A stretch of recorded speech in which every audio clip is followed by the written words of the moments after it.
Welcome back to When the Dutch Went to Space. It is still an RP-1 playthrough, but that might change in the near future because we are nearing the end of the contract tree in RP-1. This is episode number 25, Baseline, and it is March 28 in 1975 when we are launching Picnic A1. And the Dutchies, of course, know the tongue-in-cheek that I'm trying to do here with Picnic, being a online grocery supplier, and this is a private contractor. So we are rolling out our Europa 1 rockets at 40k funds versus 100 for the V-PALF series. So it's a very cheap rocket. It probably didn't even need the 2-second stages which were on there. And its mission is to send groceries or supplies to the moon. It is a derivative of the original Braille lander that we used in the past. You can still see the Danish flag on it. So it's using the same descent stage which has been battle proven in the past with the first series of lunar landings. I think up to Lunar 5 we used this infrastructure and this particular lander. However, with the new payload it seems to be off target and we overshot the base and we will be landing about 5 kilometers from our target zone. So there's some work to do for future astronauts to bring those supplies back to where they should be. But we do make a safe landing. June 6. This is a very special V-PAL rocket that you're seeing on the pile. Well, the rocket is not that special. The fairing is special. This is a V-PAL 7 and it is carrying a 70-ton payload, but it has this weird shape, an expensive shape I can tell you, because this is not a tooled fairing, this is not a standard fairing, this is a custom fairing that we made for this particular payload. And we ran the poll on the channel to ask for the name of the next lunar infrastructure base, and we are calling this Serenity base. And we really try to jigsaw it all into the fairing, meaning that it is perfectly balanced for the launch, and it's also going to be perfectly balanced for the landing, but we will need to do some rearrangements. And in order to do that, we are sending up Hermes, our spaceplane, on its third flight. And this only needs 20,000 funds to rebuild the booster. And we're sending up Mike from the Berg, our experienced pilot, our most experienced pilot, because she is nearing the end of her career, and I wanna give her screen time. Also on board is Marian Hermanes, our experienced engineer, and Yuri Zorov is our Russian cosmonaut that is joining us to learn more about our procedures and technology. And we're still struggling with the Hermes. I will have fixed it in the next episode. The support package that is attached to the back, I'm not sure what it's called, the utility trunk, is off balancing the RCS. No biggie, we can use the RCS on the base to fix that. And Marion is of course first going to do an inspection round of the base. You can see the RCS flicking on and off. That's probably not what you would do in real life. You would probably really want to disable that. But yeah, it is probably harmless. Erosine and TO, I don't think that's very harmless, but regardless, she's testing out some systems and gets knocked off by releasing the gear, but she's able to compensate quickly using her jetpack, burning through quite a bit of the nitrogen that is in the pack. And I don't think the Americans have ever done this in 1975. I think the first 3 flyers were from either the space shuttle or the International Space Station, when they had this portable maneuvering unit, which is really, really cool. But that's probably a couple of decades in the future. So this is where the magic is happening. We are moving some of the parts around, or she is moving some of the parts around. The airlock is being moved into position, and she's releasing the gear, and we will use a different technique to move the crew tubes around.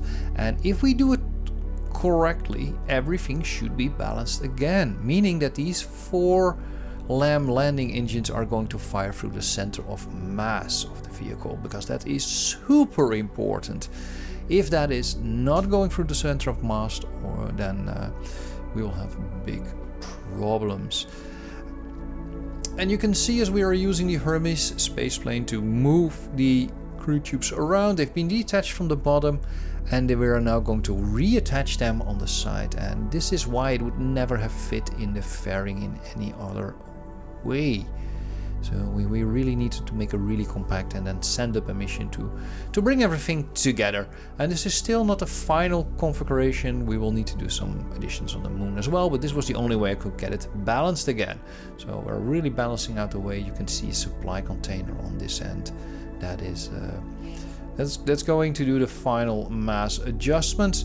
And it's so perfectly balanced that even the scaffolding and the docking port that we are using now to attach the Hermes to need to go. So that's why Marion makes a second EVA, and she's detaching the strut that connects everything together, makes one final smile and looks at the moon and the stars before she gets back into the space plane. And we are using it to slowly remove the truss infrastructure that we use to keep everything together. Here we go. So we can take that with us. Yeah, so the utility bay on the back is off balancing RCS and introducing torque. Well, we'll fix that in the next one without actually changing the plane. And here you can see us deorbit the trash. And we were aiming for about 400 kilometers westwards of the African coast. That should have put us somewhere very close to the Dutch landing strip. That's really, we thought would do it. Yuli is really enjoying this. This is not a Soyuz with super cramped space. This is a super nice plane that we have. And you can see here Mike is powering up all the instruments, trying to figure out where the orientation is, getting the angle right, looking at the temperature data, because this plane is getting hot and we need a proper angle to really glide into the atmosphere very slowly, bleeding off that speed so that we don't burn up. Basically, that's the important part. And we can see the plasma build up around the cockpit. And I really love this IVA that they've put in there. I think this is assets props, and you can actually use all the terminals to see stuff and fly your plane from IVA perspective. Yuri is enjoying the windows. They do have a window on the Soyuz, but I'm not sure what you can actually see. If you want to know what happens to a spaceplane as you descend, go watch the Starship re-entry video, because it's so awesome. You can actually see all the plasma build up and things that happen. Anyway, we're descending on parachute. We overshot completely and we're landing in the Egypt desert. So that's going to take some time to recover it. June 9th, Stratos 1. And I do love this fairing, so I've tooled this one. This is going to be our new large diameter fairing for uncrewed payloads. This is also the heaviest payload to date that we are launching. This is 102 metric tons. And as I designed the VPAL, I really needed to trim it down to 100 tons. So even a 2% increase in mass is still pretty good. And also taking into account that we have some pretty big fairings. So we are launching a orbital tug. And this was a concept that was explored, especially in the Soviet Union, as an alternative for the N9, and also the Americans looked at it, I think. I'm not particularly sure, but it would have required multiple launches. And we've done this in the past. This is how we beat everybody to the moon, by adding an orbital truck. So for us, this is common sense to do it this way. But this is a really big one. So this is so powerful, it can launch about 70 tons to the moon, and if you keep it attached, it can actually capture about 50 tons. So that's really powerful, and we're going to need every last drop of fuel on this, because this base is really heavy. And please note the emblem on the Stratos, which is the logo of the Stratos team, which is a space team from Delft University in the Netherlands that actually develops rockets, not G2 liquid-powered rockets, though they have a liquid engine in the pipeline that they really want to develop, but they're focusing on solid rockets. solid fuel rockets, and they're actually launching them from Spain. And well, Stratos sort of gives away what their main objective is. They are trying to reach the stratosphere, of course. We are already way beyond the stratosphere, and we also have a logo for the base itself, by the way. Thank you everybody in the poll that contributed nice ideas and cool ideas. So I picked Serenity base because I really loved the name. The suggestions to use Dutch explorers or explorers in general was of course also a great idea. We might use that for additional components that we're launching. The G2 has powered up. We've got plenty of ignitions left on that to also do the insertion, which you can see happening right now. And it's gonna need every bit of fuel that we have in those huge tanks. And I just wanted to try something else and use spherical tanks this time. And as I didn't have enough Delta V, so I added these white, smaller spherical tank in between, carrying some other kind of liquid, I guess. Regardless, we are captured around the moon, and then we start aiming for our lunar village. And I won't lie to you, this took quite a few of quick saves and quick loads before I figured everything out. So don't deploy your landing gear because that's gonna throw everything off balance. Use differential toggle, which is hidden in the utility sessions of MacJeb, and that really made a huge difference. And you can see me use landing guidance here to see if we're sort of on track. And we are bringing down the base very, very slowly. My original intent, and that's why we talked about a true tunnel, is to hide it in this cave that I had built using Kerbal constructs. And you've seen that in the previous episode. You can see it in the lower left corner of the solar panel. You can see it emerge. It is a construct of a cave, and my idea was that you would probably use regolith to build a cave-like structure around it. However, in my moving the cave around, I could not get the colliders to be disabled, and that meant that the base would just constantly explode and fly all over the place. So we had to give up on that idea.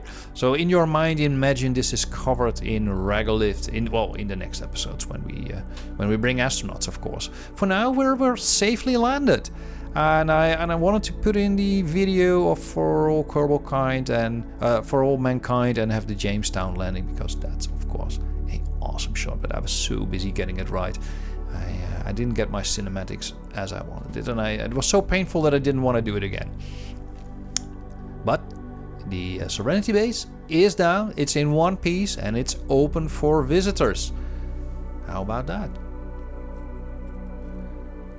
Those visitors will be very busy because it's currently solar powered, and we're of course going to need to transition some of the nuclear power that's already on the moon to this base to keep it powered.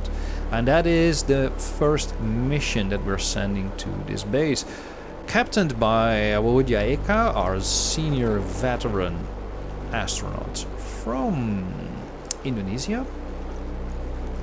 And we're also bringing Sally Ride, who is if anybody's a veteran on the moon, then it's Sally. Sally was there on, I think it was Luna E6, where we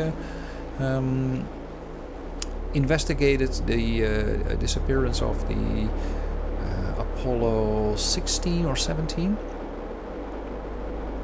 And we are also bringing Helmut Schulz, an experienced engineer that is going to be working on constructing the final phase of the base and bringing the final parts together, as well as transitioning some of the equipment from Kennedy and Bria base to our new orbital or lunar platform. And I think that this is not a strange scenario. I think this is what will happen eventually. You will have multiple modules landing on the moon, and in the beginning they will cannibalize each other and move stuff around, and they will get bigger and bigger until you get to the point that we have learned how to do large-scale construction and bring everything to and do a more planned way of creating such a space. But I think the idea of having a village of smaller modules in the beginning makes sense. And it also allows you to work with different generations of materials and designs. It allows you to work with different technologies. Different countries could send up different stuff. And we're now following an Apollo style docking, and well, we struggle a bit getting it right, but there we are connected over to the moon and doing the lunar insertion burn using the service module on the Kepler spacecraft, which is, yeah, this is basically an Apollo style missions. We now use 2 RL-10s, the short nozzle version, because I need the space in the fairing, otherwise my rocket becomes too tall for my launch pad. But yeah, they're 2 of them turned out to be more than enough to stop them from exploding. And here we can see the lander going down, which is of course using the RL-10 Lunar variant, which was experimental. It was designed, but it was never fully developed or used. It was developed for the Altair project, I think, and it allows for more performance. It's the whole lighter construct, because the liquid hydrogen and liquid oxygen is a lot lighter than the storable propellants that you would use, and give you a better performance. However, they will also boil off. So we're using it in the descent stage. We can't use it in the ascent stage. And MacJaps is struggling with me. It's fighting with me. We're a little off balance again. So I decided to do a cinematic shot and see what happens. I think it's close enough. Well, it's not close enough, but it's at least walkable distance. At least that's what Mission Command says. And then our beloved team Sally is looking at the data and says, well, we can do better. As a resident pilot, she fires up that RL-10 again, because we have quite a few ignitions left. I think we have about 10 ignitions left on this one. And she swings it around. We've got fuel, we've got ignitions. Let's see if we can get closer. And this is already a lot better. Let's do it again and flip it around and see if we can wiggle it over there. If you see For All Mankind and you see them flying the LSAM, I think that's amazing. That's not something that we can actually do very good, but good enough. Good enough. And Sally is base commander, so she heads over to the original base, reminiscing her days over there. Maybe pick up some experiments that she left. Maybe she forgot her wallet. And then drive the lunar rover, the LROV-1, over to our new landing site, picking up the crew. You can see Helmut has already disembarked and is getting ready. They are driving over to the new base, bringing supplies. You can also see another rover that I built and sent over there, but it was kind of a mistake, so I'm not going to talk about it too much. It failed, and it took up quite a bit of time. Well, Helmut is very quickly done building up the tunnel and then driving everything around, and of course needs to go now and pick up the supplies that Picnic 1 brought. And Picnic 1 brought the supplies 5 kilometers away. We built a trailer out of the remains of our second rover, but that exploded. So yeah, that happened. This is a long drive. Like 5 kilometers doesn't sound like very long, but still, if you do it in Kerbal Space Program in real time, it's quite the distance. We actually overshoot it a little bit. And we brought Helmut around, and Helmut brought his power drill, and with his power drill he is able to take things apart and add them to other stuff, which is exactly what he's going to do. So he's gonna pick up that supply container that sits on top there and attach it to the rover, and you can see the rover sink in his gear. He's also gonna switch off the avionics and turn it to debris, so the debris management system is going to clean up all that. And the less parts you have in your save file, the faster it will become. And then we start the long drive back, which is even more tedious because the rover is now pulling to the left, so you have to compensate for that. You can see a little bit of compensations on the wheels, and heading in the general direction. So I'll spare you the long ride. You can see me compensate on the wheels, as we move all the way back to the base. There we go. Oops. And if you case your... Yeah, there we are. And here we go. The mission is to stay 1 year on the moon. But it doesn't mean you have to do that all by yourself. So on December the 31st of 1975, last day of 1975, we have Lunar G10. So the G series of lunar crafts, I think that is going to be our staple for the next few years. We'll optimize them further, of course, but I don't think we need a new generation of vehicles to get to the moon. We have our replacement crew going over there. Micah from the Berg is on her final mission. She's approaching her retirement date, and we want to give her one big mission to go out on. And Yurli Zorov is joining us again. So he spent his time, he behaved well on the Hermes space plane, he contributed well to the mission, and he is now over to the moon as part of our international team going to the lunar village. Also on board is Marian Hernandez, who did all the assembly of the base in lunar orbit, and maybe Helmut is still struggling with some of the wiring, and maybe we need her over there to help us out. Might be just a couple of questions that need to be answered, but regardless, look at that sunset. I think the one thing that KSP-1 does with Scatterer and Parallax and all the great graphic mods that we have now is that it looks so incredibly awesome all the time. And I actually saw a lot of updates have come out that I should install, but I'm a little bit afraid of breaking this install or this build. So I'll do that on a separate build, because there are updates for almost of all of the visual enhancement mods, and that's probably going to make the game look even better. You can see the team lining up with the lander and trying to get close. All this time I've been able to use automated docking once or twice. It's always been tedious manual work of lining everything up, getting into the right bearing, and attaching everything.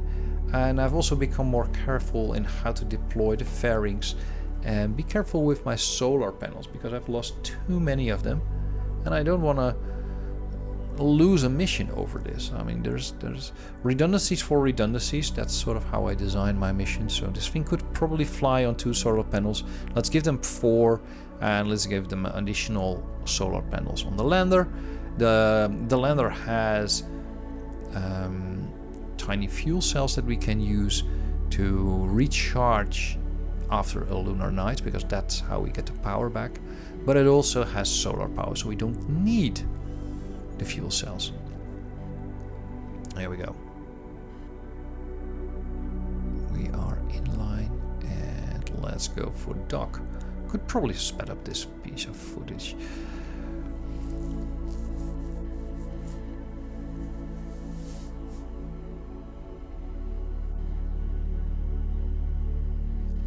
Alright, let's talk about the payload then, because hidden in the lander, it's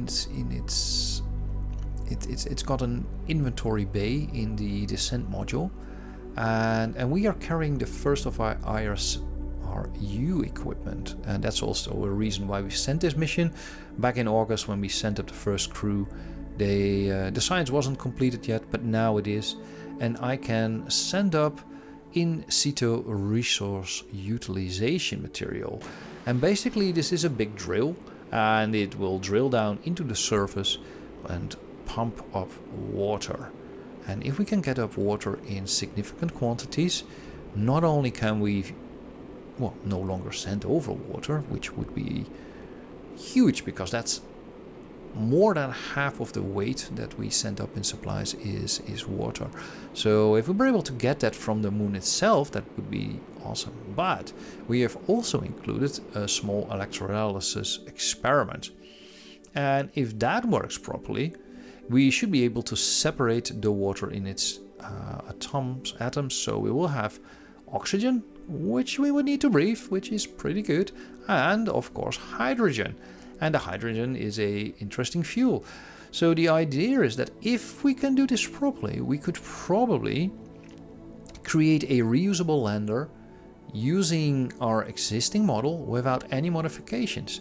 Basically, by generating hydrogen and liquid oxygen on the moon itself, we could refuel the descent stage and then simply reuse our lander, bringing it back to orbit, bringing it back to the space station, because we still have the ALMA space station in orbit around the moon.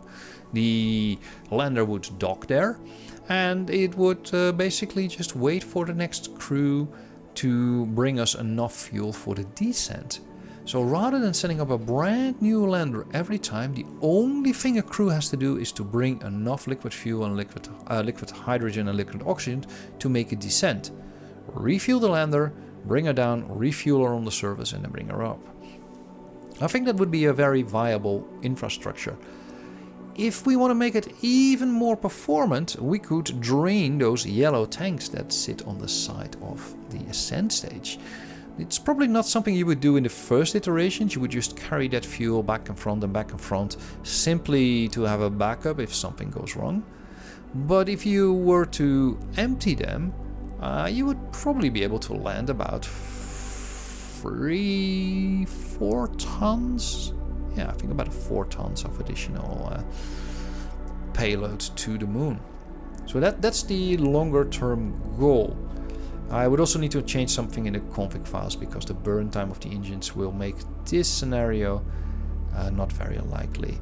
Regardless, we are off again. We are in the hover state trying to align for the final descent, and I noticed we're off target. So I was trying to compensate using RCS, and then I said, oh, you know what? I can probably do a better job than MacJeb. Let's switch to manual. And Marion's, of course, Mike is, of course, our most experienced pilot, so of course she can pull this off, fire up the engines right in time, however, not exactly right in time. And we lose a landing leg, and the other ones are pretty much broken. But hey, it's a landing you can walk away from. The solar panels also snapped off. But yeah, that happened. Mike is handing over the, or gets handed over the base command from Sally. Sally will return on the next opportunity, and yeah, we, of course, Yuri is super excited. It's our first cosmonaut on the moon. Cosmonauts, of course, have been on the moon in this timeline, but not on a shared mission with us. They've been to lunar orbit, but they've never actually, I don't think we ever brought them to the surface of the moon on our spacecraft. And he's going to be our new resident engineer. And here we have Sally again on an EVA going to inspect the lander, because we are really concerned. The amount of power that was used to slam it into the surface, maybe we tore up some of the tanks and have some leaks, much like the CTS 100 is currently doing at the space station. So we have a capsule attached that doesn't have enough pressurizations probably, or may have a pressurization issue, and so we decide to bring back this broken lander as quickly as we can. You saw Helmut hand over the power drill to Yuri, making him officially the engineer of the base, and he's gonna see what can be salvaged from this lander. Sally is joining him. Marion is also going back instantly, after having spent only a day on the surface of the moon. There's still enough fuel in the descent stage and plenty of ignition, so why not use that and drop the remains somewhere, preferably not on top of the base. So let's drop it somewhere over there, and then use the ascent stage to complete our progress towards orbit, which now, of course, benefits from having spent about maybe 150 meters per second that was still left in the descent stage, which would have boiled off in a later point in time. Getting back to Luna 10 was difficult because they have, of course, shifted in inclination, but Luna 9 was slightly behind Luna 10, so perfectly aligned. About 12 hours after having landed, they are back on Lunar 9 and are using that craft to return to Earth.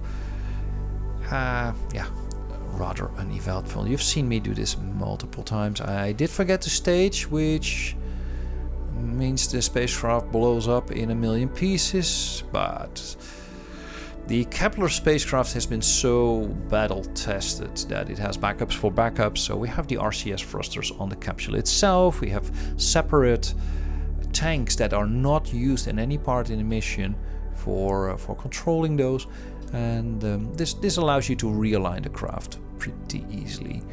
We do need to reconsider our periapsis for landing. So we're currently aiming for 70 kilometers, and we're still skipping off the atmosphere, which is not a problem because all the consumables are in the capsule. The capsule has been designed for about 3 days, 2 to 3 days, depending on how many crew you have on board, to remain in orbit, skipping off the atmosphere and then getting back, including power reserve. So this thing is one huge battery. And we're coming up on our second pass, and we're currently over Africa. We're still aiming for the North Sea, so this is still a thing, but I find it extremely difficult to predict where I'm going to land when returning from the moon because of all these skip re-entries. I have no idea how the Americans ever managed to do this. I have no idea how the Chinese managed to send a lunar sample from the far side of the moon and then getting it to land at exactly the right spot. I think that's beyond me. They're amazing. Yurli is starting his mission after having spent the lunar night, and he unpacked his drill and equipment and is looking at a good spot to deploy it. And this seems like a great place to add this equipment. So the idea is not new, and the Viper rover that was cancelled last week was actually very similar to this experiment. It apart from it being a rover, of course, and not a manned mission, but it would carry a drill that would drill up the surface of the moon, like from 10 to 20 centimeters down, and then you would dump that regolith and then look with a spectrometer at the so the radiation that it would give off, not radiation, but like the spectrometry, and that would reveal if it would have water molecules and how many. Well, we're just drilling down because in Russia building drills is super easy, I guess. And as you really will later find out, this thing sucks power, so we will only be able to do this during the daytime. You also saw me install a small converter. This is a chemical plant, and the chemical plant can be configured in the VAB to support different processes. In this particular process that it is now supporting is electrolysis. Oh, nice Scrabble word. Electrolysis. I'm probably still mispronouncing that. And you may have done this in school. Basically, you feed a bunch of water with high electricity and then separate the atoms. Meanwhile, Woodja has been now spending almost a year on the moon, and she's going crazy. She's batshit crazy. So she goes on long walks and drops and looks at Briar Base and thinks about the time she's spent there in the past.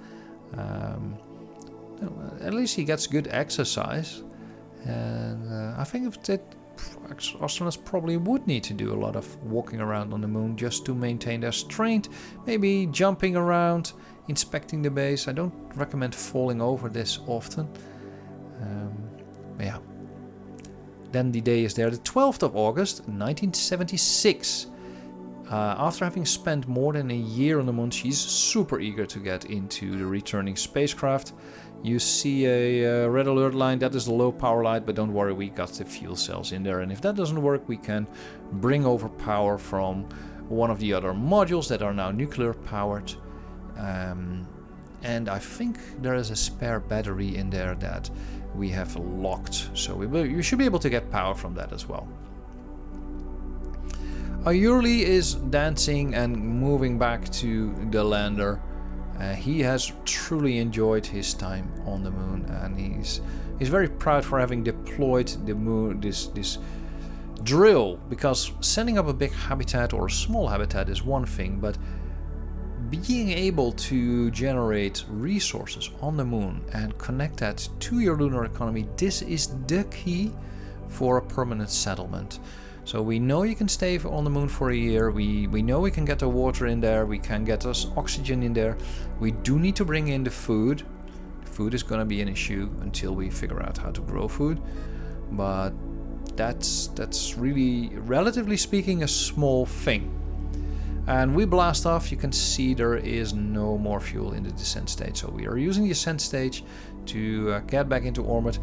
And there were about 2 meters per second left in the lander by the time we completed our rendezvous burn. So we're actually using the Kepler spacecraft on remote control to dock it to the lander, which of course failed again. So again, we're doing this manually. If you ever play Kerbal Space Program, there's a mod called Navy Fish, and Navy Fish is a docking alignment indicator. You can see it in the lower right corner. That helps out tremendously. Yurli asks why we're always dumping the lander, and of course we're dumping the lander because it has mass, and taking mass back to Earth takes fuel. But since we have huge fuel reserves, why not keep it attached? Especially because Wayudi is already suffering from stress that much. Having even a little bit more space will make her life and our lives better. And we're spinning, not exactly in a barbecue roll, but we're spinning the spacecraft as we go home, and having the additional space actually makes sense. It's also not a strange idea that Yurli is the one that's come up with that, because the Soviets, of course, have a orbital module and would have had an orbital module on their lunar Soyuz. They would have quite a bit of space in that spacecraft. And the Americans, of course, had wider rockets, so they could build wider command modules, which is why Apollo has only this central module. And since the Soviets are basically using the Soyuz design since the 60s, the rockets had remained at the same diameter, meaning they had to go taller, and that is why you have this orbital module. And again, having additional mass is not really that smart, so you dump it when you don't need it, and which is just before we re-enter. You can see the Luna 10 spacecraft light up significantly hotter than all previous re-entries, and that is because we are now aiming at 60 kilometers. And the G levels are peaking, but they all are experienced level 2 astronauts, so they survive, don't black out, and make it through the atmosphere in one pass, which saves me a lot of recording time. And brings us to the end of this episode. So I'm going on holiday, I'm going on a hiatus, and this was episode 25. I am probably going to introduce a pause in the series in which we fast forward to 1985. And that is because we've run out of missions for RP-1, and I can't make it work anymore financially in this series. So what we will do is switch to a sandbox game and skip a little bit ahead. So I need to wait until I unlocked all the science, and that is probably going to be 1985, and then restart and import some of the crafts into our new save. But that is for a later point in time. Stay subscribed to the channel, and I will see you soon.